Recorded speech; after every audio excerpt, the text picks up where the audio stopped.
آپ کے منہ میں بالکل پٹوارن کی زبان ہے سر آپ یہ کہ جس ملک میں بنیادی انسانی آزادی بار بار پامال ہو یہ سب قبول ہے، لیکن کردہ ہاتھ سے نہ جائیں، یہ عجیب سی منطق ہے جو بسم اللہ الرحمن الرحیم۔ السلام علیکم، میں جلیل خان کولاچی، آپ میرے یوٹیوب چینل دیکھ رہے ہیں۔ حضور والا پاکستان کے سیاسی منظرنامے میں کچھ انتہائی اہم ترین چیزیں آپ کے سامنے رکھنی ہیں۔ حضرت وفاق کے معاملے میں جس قدر شیر افضل مروت صاحب نے عمران خان کے نیریٹو کو ڈیفینڈ کیا ہے، اس قدر کوئی نہیں کر سکا۔ آئی ایم ایف کو خط لکھا گیا ہے، برسٹر گوہر غائب ہیں، بالکل برسٹر علی ظفر جو اس وقت چیئرمین ہیں وہ بھی غائب ہیں، باقی سارے کے سارے غائب ہیں، صرف شیر افضل مروت ہے جو اس چیز کو ڈیفینڈ کر رہا ہے، اور ببانگ دوہل اس چیز کو بڑے وسیع پیمانے کے اوپر اور خصوصاً بڑے زبردست قسم کے دلائل کے ساتھ ڈیفینڈ کر رہا ہے۔ تو آپ کے سامنے کچھ چیزیں رکھوں گا، لیکن اس سے پہلے آپ کو ساتھ یہ بھی بتا دوں کہ آج پنجاب اسمبلی میں سپیکر اور ڈپٹی سپیکر کا انتخاب ہونا ہے، اور آج کا دن انتہائی اہم ہے، اور اسی طرح سندھ اسمبلی میں بھی سپیکر اور ڈپٹی سپیکر کا انتخاب ہوگا۔ لیکن کارکن جہاں تک میں نے ریسرچ کیا ہے وہ اس حوالے سے مایوس ہے۔ اس کی وجہ یہ ہے کہ وفاق میں 80 سیٹوں کے اوپر فارم 45 پاکستان تحریک انصاف کے پاس موجود ہے، یعنی 80 سیٹیں چھینی گئے تحریک انصاف سے، جبکہ پنجاب کی اگر بات کی جائے تو 120 سیٹیں پاکستان تحریک انصاف سے چھینی گئی ہیں، جس کے فارم 45 پاکستان تحریک انصاف کے پاس موجود ہیں۔ لیکن جس قدر واویلا شور شرابہ، جس قدر کہہ لیجئے کہ وہ ایک ہر در کے اوپر دستک دینا وفاق کے اندر ہو رہا ہے، کیونکہ وفاق میں تگڑے لوگ ہیں، سلمان اکرم راجہ صاحب ہیں، شعیب شاہین صاحب ہیں، اس میں شیر افضل مروت صاحب ہیں، برسٹر گوہر ہیں، یہ سارے تگڑے لوگ ہیں اور وہ اپنی جنگ خود لڑ رہے ہیں۔ پنجاب میں جو ٹف ٹائم دینا تھا مریم نواز صاحبہ کو، لیکن وہ نہیں دیا جا رہا۔ میاں اسلم اقبال صاحب کل اپنے گرفتاری کی وجہ سے، کیونکہ ان کے گرفتاری کے قوی امکانات تھے، سخت آرڈر تھے، پولیس نے پنجاب اسمبلی کو گھیرا ہوا تھا، اس وجہ سے وہ کل پیش نہیں ہو سکے پنجاب اسمبلی میں۔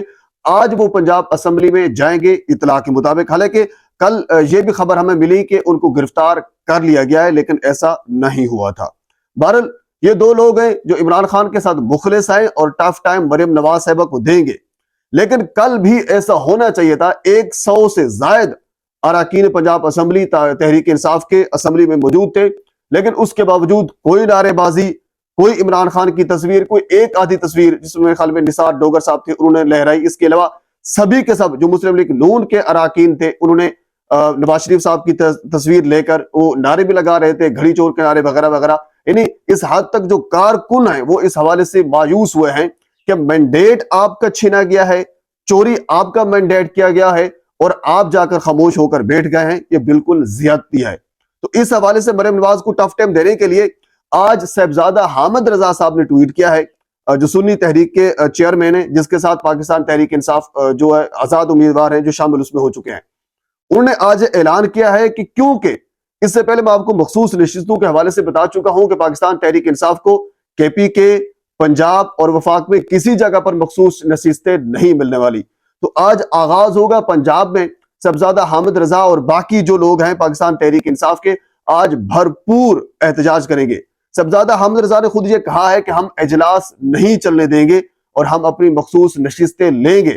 ظاہر سی بات ہے ان کا حق کے مخصوص نشستیں لینا اور اجلاس کو رکوانا، یعنی آپ کا مینڈیٹ چوری کر کے کوئی بندہ جا رہا ہے اور آپ خاموش ہو کر اس کی بات سن رہے ہیں، میرے خیال میں اس سے کوئی اور نااہلی نہیں ہو سکتی۔ تو اس حوالے سے اچھا قدم لیا ہے، آج ہم دیکھتے ہیں کہ آگے کیا ہوگا، کیونکہ تحریک انصاف کو 25 سے 30 مخصوص نشستیں ملیں گی، اور ان مخصوص نشستوں کے اوپر وہ مخصوص خصوصاً وہ خواتین آئیں گی جس میں صنم جاوید صاحبہ کا نام شامل ہے۔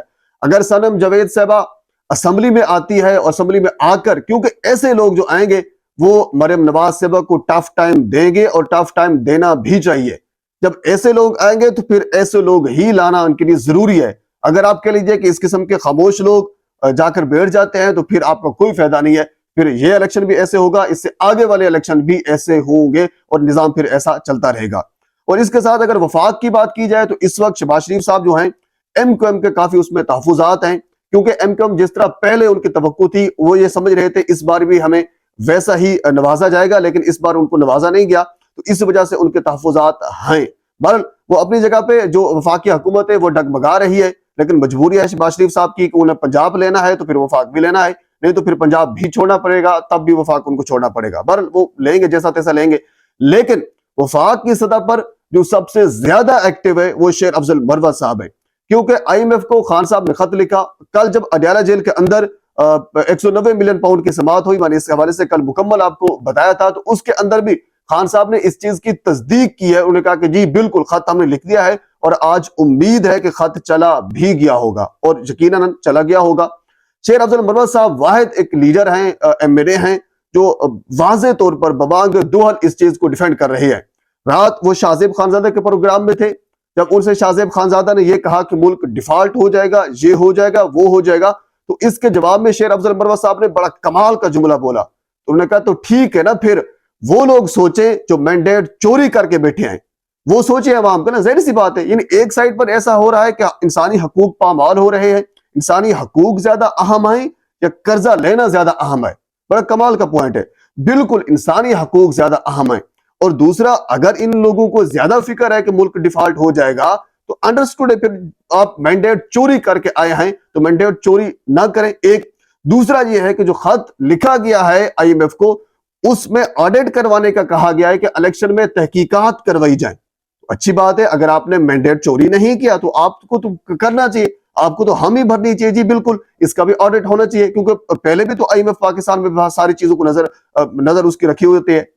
اور اسی طرح شیر افضل مروت صاحب نے آج دوسرا پروگرام جو ایک نیوز کے اوپر فروہ وحید صاحبہ ایک خاتون ہے ان کے ساتھ کیا. فروہ وحید صاحبہ نے کچھ اس قسم کے, میرے خیال میں جو سوالات بنتے نہیں ہیں کسی جرنلسٹ کے, وہ انہوں نے سوالات کیے کہ آپ کو ووٹ کم ملے, یہ ہو گیا, وہ ہو گیا. تو اس کے جواب میں, حالانکہ پوری دنیا جانتی ہے پاکستان تحریک انصاف کے پاس فارم 45 موجود ہے, یعنی ثبوت موجود ہیں کہ سب سے زیادہ تحریک انصاف کو ووٹ پڑے ہیں, تو پھر کوئی جرنلسٹ یہ کیسے کہہ سکتا ہے کہ آپ کو ووٹ کم پڑے ہیں. اس کے جواب میں پھر شیر افضل مروت صاحب نے یہ کہا کہ آپ کو خواب میں کوئی چیز ملی ہے یا خواب میں آپ نے دیکھا ہے تحریک انصاف کو ووٹ کم ملے ہیں. مجھے لگتا ہے کہ آپ پٹوارن کی زبان بول رہی ہے. یہ شیر افضل مروت صاحب کے الفاظ تھے. میں یہ سمجھتا ہوں, میں اس چیز کی تائید کرتا ہوں, بالکل ٹھیک کہا ہے. کسی بھی اینکر کو, کسی بھی جرنلسٹ کو یہ کوئی اختیار نہیں ہے کہ آپ کسی قسم کا جو آپ کے منہ میں آئے آپ ویسا ہی سوال آگے والے بندے سے کر دیں, اور پھر آپ یہ توقع کریں کہ ہم جیسا سوال کریں گے ویسا وہ جواب نہیں دے گا, وہ بڑی ملحوظ خاطر چیزوں کو رکھتے ہوئے جواب دے گا. اس چیز کا کوئی جواز نہیں ہے. بالکل جیسا سوال ہوگا ویسا ہی جواب ہونا چاہیے. تو اس کے اوپر بھی, یعنی ایک نیوز کے اوپر بھی شیر افضل مروت صاحب نے ببانگ دوحل جو خط لکھا گیا ہے آئی ایم ایف کو, اس چیز کو ڈیفینڈ کیا ہے کہ ہم نے قرضہ لینا ہے. یعنی ایسا ملک جس کے, یہ ان کے الفاظ ہے, ایسا ملک جس کے اندر چادر اور چار دیواری کا تقدس پامال ہو رہا ہے, پولیس پارلیمنٹیرین جو لوگ ہیں ان کو اغوا کر رہی ہے, اغوا کر کے ان سے پھر پریس کانفرنس کروائی جاتی ہے, بار بار انسانی حقوق کی وائلیشن ہوتی ہے, یا پھر ہم یہ سہتے رہے کہ یہ سارا چلتا رہے. دوسرا یہ ہے کہ ہمیں قرضہ ملتا رہے. دو چیزیں ہیں. ہم یہ مطالبہ کر رہے ہیں کہ یہ ساری چیزیں نہیں ہونی چاہیے, قرضہ بھی ملنا چاہیے. قرضے کے خلاف پاکستان تحریک انصاف نہیں ہے, قرضہ بھی ملنا چاہیے. لیکن یہ جو ناانصافیاں ہو رہی ہیں, یہ جو انسانی حقوق کی بار بار وائلیشن ہو رہی ہے, ایسا نہیں ہونا چاہیے. یہ ان کا ایک مطالبہ تھا آئی ایم ایف سے جو انہوں نے خط لکھا ہے. بالکل میں یہ سمجھتا ہوں شیر افضل مروت صاحب کی طرح بریسٹر گوہر علی ظفر کو بھی اس چیز کے اوپر ببانگ دوحل اپنا موقف دینا چاہیے اور اس چیز کو ڈیفینڈ کرنا چاہیے. اچھی بات ہے, لیکن جو لوگ نہیں کریں گے ان کو وہ سزا جو ہے وہ بھگتیں گے جہاں تک میری رائے. دوسرا یہ ہے کہ عمران خان کو حکم دیا ہے کہ وہ لوگ جنہوں نے ابھی تک الیکشن کمیشن سے, الیکشن ٹریبیونل سے, عدالت سے رجوع نہیں کیا, جن کے پاس فارم 45 موجود ہیں, جو جیت چکے تھے, ان کو ہرا دیا گیا. اگر انہوں نے کمپرومائز کر لیا, اگر انہوں نے عدالت سے یا الیکشن ٹریبیونل سے رجوع نہ کیا, تو پھر آنے والے الیکشن میں ان کو ٹکٹس نہیں دے جائیں گے, ان کے ساتھ جو ہے وہ بھگتا جائے گا. اور اچھی بات ہے, ان سے بھگتنا بھی چاہیے. یہ ایسا کیسے ہو سکتا ہے آپ خان صاحب کے نام پر ووٹ لے کریں اور اس کے بعد پھر آپ اپنی من مانی کریں اور کمپرومائز کر دیں. بہرحال پاکستان کے سیاسی معاملات میں اور بہت سی چیزیں ہیں, اگلی ویڈیو میں آپ کے ساتھ میں ضرور شیئر کروں گا. ایک مرتبہ آپ سے گزارش ہے میرے چینل کو سبسکرائب کر دیں تاکہ آنے والی ہر انفارمیٹو ویڈیو آپ تک پہنچ سکے. اللہ حافظ.